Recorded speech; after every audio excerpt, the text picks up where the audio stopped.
All right, so we are back for another Chit Chat Photo Booth podcast. And today we have Mr. Innocent. Please, Innocent, please tell us who you are, what you do, where you're from, everything. Hey, thanks for having me. First of all, it's an honor to be on here. I always enjoy coming on people's podcasts.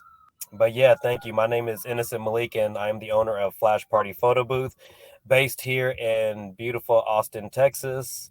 And I started my business right around 2021. Well, started looking to get into the photo booths around 2019, actually. Um, Backstories: I almost died from COVID while I was in the hospital. You always miss these waves of opportunities. And so while I'm in the hospital, I just knew that weddings, quince, sweet 16s, just family events were all pushed back. And I knew that when COVID cleared up, that it would come back really strong. And for one time in my life, I was actually right. I started my business again in 2021, and I quit my corporate job in April, so in about 4 months, and never looked back from then. All right, all right. And you're in Austin. How far is that from Dallas? I am. It's about 3 hours. That's actually my Okay. hometown. Okay. And I found Innocent on YouTube. I am a strong follower of Photo Booth International, and you started this podcast series of I think it was make $100,000 in the photo booth industry in the first year, something like that. What was it about? Yeah, it was a tremendous experience. Obviously being mentored by a millionaire like Josh Pather is incredible. A lot of people don't know how I got on the show. First of all, it was like we were just talking before we started recording. Is I did my due diligence. I'm a student of the game. I come from an athletic background. I played college football. So I know the importance of watching game tape and being ready. So I'm the first person to ever watch all 100, like 70 of his videos. So when I purchased my booth in January, I was already fully educated by the time, I got my photo booth. And obviously with COVID, there were a bunch of shipping delays, parts delay. So it just gave me more time to get educated and get prepared for what was to come. And Josh calls me one day. I noticed this 972 number. I'm like, who is this calling? And it was Josh. And he goes, "Hey Wow. man," he goes, "Hey, he goes, hey, we're gonna do a reality show on YouTube called Photo Booth Boss." And immediately, I almost panicked because, like, the polished version you see on YouTube and some of my videos, that didn't come easy. So I'm like, "Is this guy crazy?" I'm like, "Hey man, I'm not a good public speaker. I'm not good on camera." All these flaws and insecurities just come out. And he's like, "No, no, no." He goes, "I'm gonna do the talking. You just do all the work and tell me what you do." And that's kind of what we did. And obviously, again, if you were being mentored, I'm sure by Jeff Bezos or somebody else, I'm sure you'd be a multi-millionaire really quickly. Definitely. Josh is definitely a game changer. I remember him coming when I came into the industry. He just has been a straight shooter, very transparent and very helpful. And your story of getting COVID, surviving COVID, getting matched up with a game changer in the industry is just lines of success for you. So 2021, you start your photo booth business. Have you grown? Like, how many booths do you have? What would you say is your niche? Like, what type of events do you do? What does your photo booth business look like? Yeah, so I started with a mirror booth, and then I bought a small selfie booth. So I actually own three. My background comes from the franchising and acquisitions.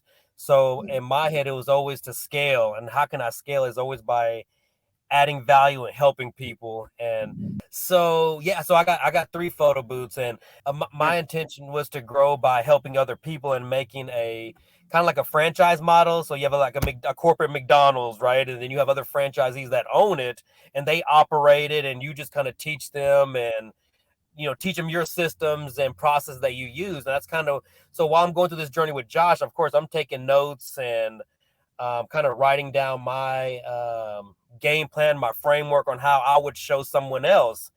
And besides so let me backtrack. I'm sorry. So I have two operators now. So fast forward to where I'm at now, I have an operator in DFW and I have one in Houston now. So the two largest cities In Texas, we kind of got those covered, and still looking for more. So, but and also like you were saying, Wow.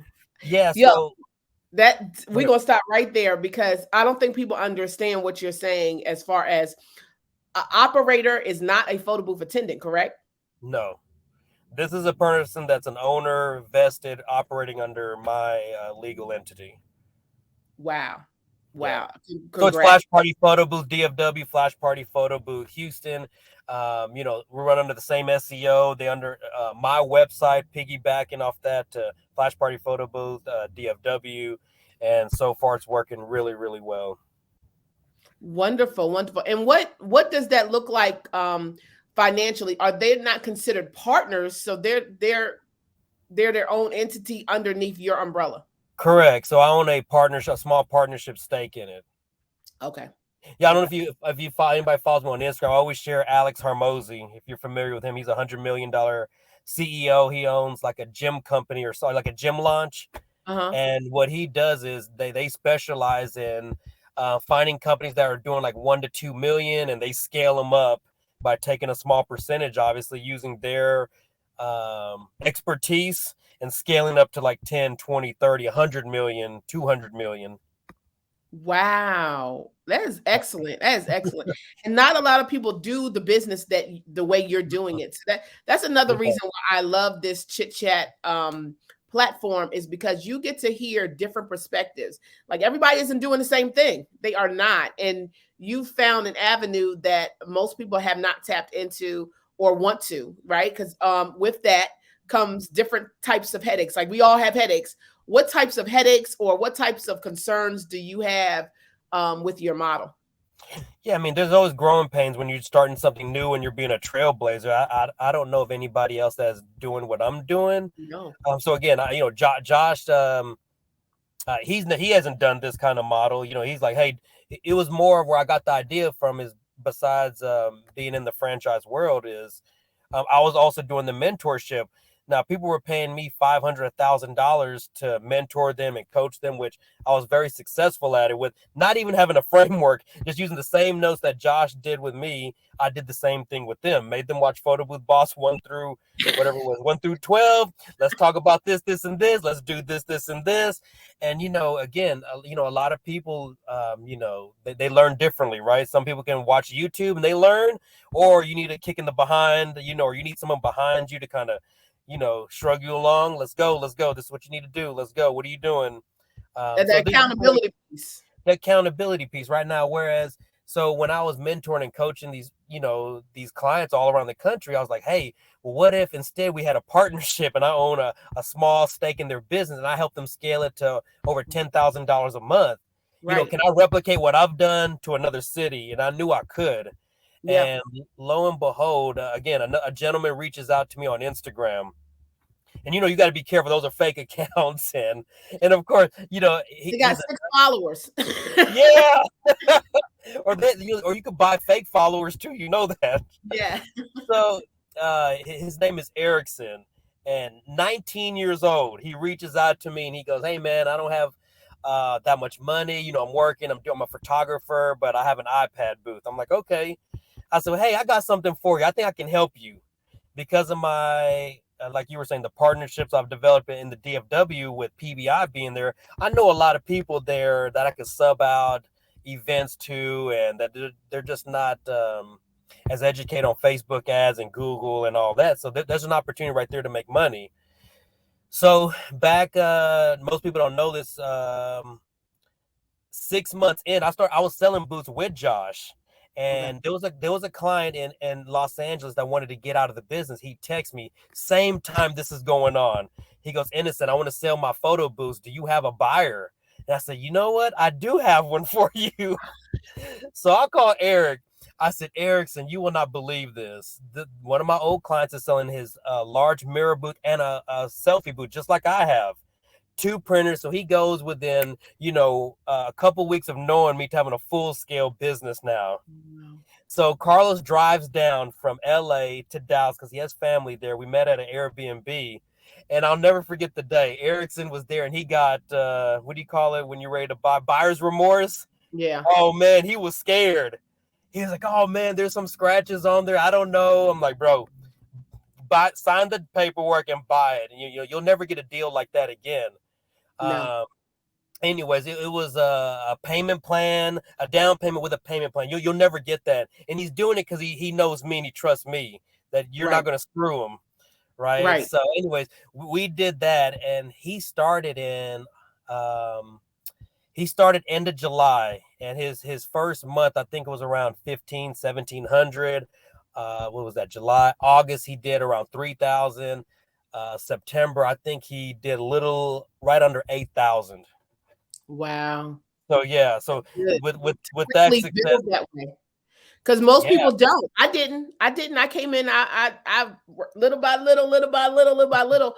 But I'm very cautious about certain, events, what I do, how I work, and I like to Oh, work when I want to work. Right? I don't do the whole automation where people can go on my website and book me. No, because I might want to be off that week. But that's just me, and it works for me. But like you said, everybody's different. And having somebody like you where they can kind of follow and watch, that's amazing. And to be mhm. open and transparent and help people, what is it? You're just laying the groundwork. You're just paying it forward. It all comes back. When Right. you help people, it all comes back. I never fear that I'm giving too much away or I'm telling somebody Mhm. something they can't find. They're gonna find out on their own, or you can just help them. Eventually. You know?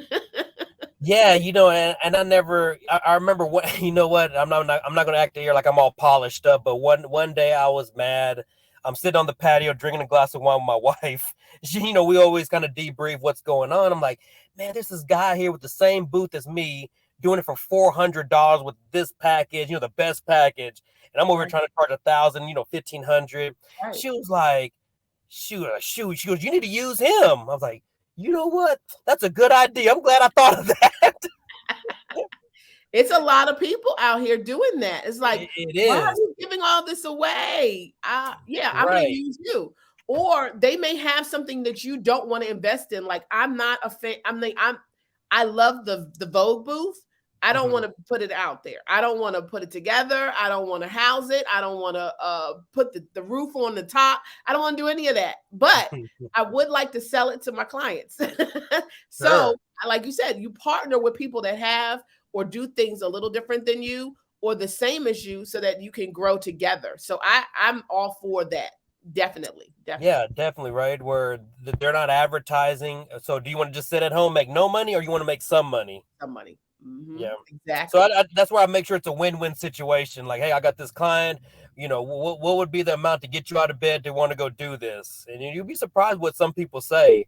Where Yep. I'm still making, anywhere from 30 to 40% margin.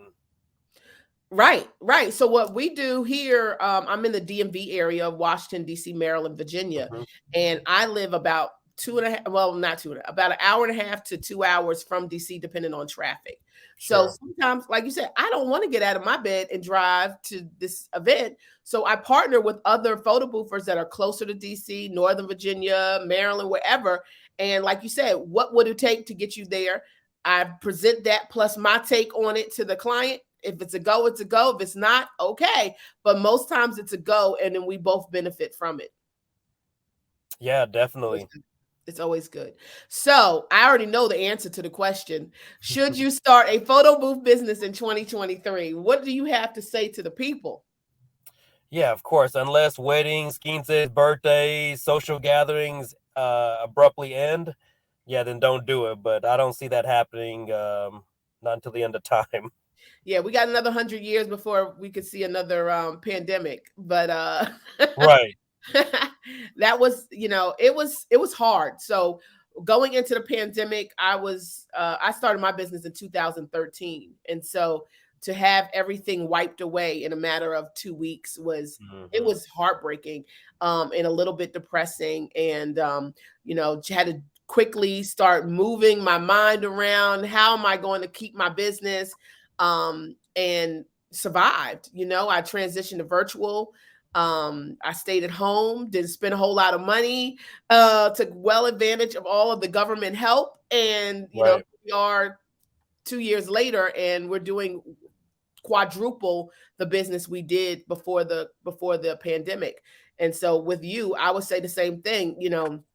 2023, I think it's going to be an excellent year to start a photo booth business. The right way. There's so many resources out here. We got the Photo Booth Expo coming up in February. If you're like me, I'm a see, touch, feel type of person. So I had to go to an expo to see, touch, feel my booths. But there's so many vendors out here that have great content on social media. They have YouTube pages like Josh, where you can kind of really see what the business is about.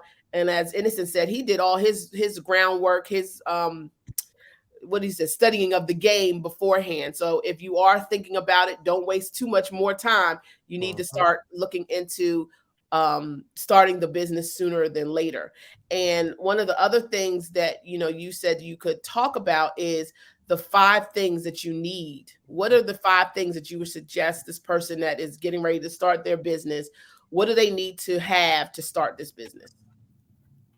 Yeah, I mean, like you were saying, I had Josh. I mean, you can easily go on YouTube and find a mentor, even though they're not talking to you specifically. I mean, they made those videos for educational purposes. So you definitely want to find somebody like a Josh, or, I mean, you could watch anybody and learn the business. You just put how to start a photo booth business.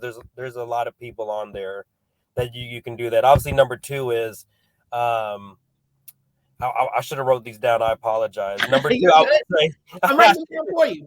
I don't remember if you asked me that. I should have wrote it down. But I think number 2 is, be prepared to network. Your strangers are going to be your customers, not your family and friends. I just completed, I think, my 300th event 2 weeks ago. And a friend of mine asked me how many of those were family and friends. And I said, take a guess. And he goes, like 30 of them? I said, 30? That'd be 10%. He goes, it's more or less? I said, less. So it's actually at 5%. Wow. So think about that, right? So if you're sitting there waiting for your family and friends to support you, share your posts or anything, they're not going to do it. So, keep letting them do what they're doing. You just do what you do. Number 3 is obviously get really good at advertising, Facebook ads, Instagram, Google, find you a really good SEO person. I was blessed to run into the gentleman that I ran into. Number 4 is don't be afraid to think out of the box. A lot of things that I do that has really helped me kind of differentiate myself from the competition is, I don't know if you can tell, is my beard and my bald head. I market 100% to women. And I think I've only had 3 bookings by men. I don't know how everybody else does it. It's worked really well for me. So yeah, it's definitely women focused. Yeah. Yeah. So, I mean, I'm not trying to say I'm the greatest looking guy. I mean, I think I have a good presence of myself and I carry myself well. So my goal was like, hey, I'm going to go 100% after women, 21 up to 45 years old. And so far, it's done very well. It has. Yeah. And number 5 is obviously, don't quit, be consistent. Those would be all the keys to really winning, right? Is be disciplined. Again, those are all traits that, you're not born with. You need to learn and you need to teach yourself that, right? Right. Because I mean, there were times, I think just recently, I can point out a couple of things. When I first got started, when I bought my booth, I remember I was overcome with anxiety. Like, I'm a fail. I failed at other businesses too, right? This is what makes you successful, by the way. It's failing, and that fear of failure is what pushes you, right? To go that extra mile. And I remember that night I could not sleep. I just spent $10,000. I was like, my wife is gonna kill me, right? If I suck at this or it doesn't work out. And that's when I made my mind up that, like, you know what, I'm gonna do really well at this. I'm gonna be a badass at this. So, and I mean, but there were times where, closing deals every day, like, oh my God, this is crazy. And then you go 3 weeks without even closing an event. And you're like, oh my God, like, what am I gonna do? And I remember last January, I only did 1 event that month. Now I just completed a very successful year, right? That last quarter of 2021 was great. Just ended Photo Booth Boss, hit my goal, getting everything ready now. I'm paying for SEO. I'm paying a lot of money in marketing, and did 1 event. I think in January I made like $1,500. That was it. And I was like, oh my God, like, what am I going to do? I stayed consistent, kept on doing networking events. I still do free events sometimes, even where I'm at in my business. And I think, February all the way up to, I think like 2 months ago, I've exceeded over 10,000 every single month. Wonderful. Yeah. Wonderful. So be consistent and, follow the process. Yeah, it takes the time. And I know for me, it took a little bit of time to get that groove. When I first started my business, I didn't know what I was doing. I just prayed I could pay my cell phone bill. Just let me pay my Right. and you don't know your months until you go through a good cycle or two. And we know, and every state is different. I know I was in Vegas last year, and I had a meeting with a photo booth out there, and I was telling her, oh, getting ready for this slow season. Our slow season is January, February, and she was like, really? And I said, yeah. Well, when's your slow season? She was like, the summer. It's hot here. Nobody want to have any events in the summer. And we're like super, super busy in the summer. So you just got to know your market. You got to know your seasons. You got to know when to put money away. And so I learned, very on that you have to put that money away. December can be a very crazy month and you can make a whole lot of money, but you better save that money because come January, February, you're not going to have the business coming in that way. So refocusing, that's the time to do your a lot of your admin work. If you wanted to, take some classes, do some traveling, that's the time that you pick for that. So you don't feel it as much when you're sitting at home, like, why is the phone for January? Nobody's phone is ringing. They've spent all the money. And so most businesses, I'm more corporate. So I work, I would say probably 80-20 corporate. And so they're going through their fiscal year, trying to figure out, how they're going to spend the money for the rest of the year. And so you just have to really know your clientele, know when you're going to make money, when you're going to be successful, when you're going to slow down. Right. And all the tips that you gave were just amazing. The tips that you gave, they work for any business. That you should be, finding a mentor, building your networking skills. I started my business. I pride myself on being a networker, and meeting people and growing my business through networking. So that was top for me. That was number one for me. Also the whole thing about your family not being your initial people to support you. Again, that's with any other business. I mean, it's so weird that other people will support us first than our own family and friends, but it's just the way it is. So last words, any words of advice for the industry, anything that you're looking forward to in 2023? Be consistent and stick to one thing. That's one thing. Business, I always had other ventures. So put 100% focus in it, and I can assure you'll be successful. Good. I appreciate you for taking the time.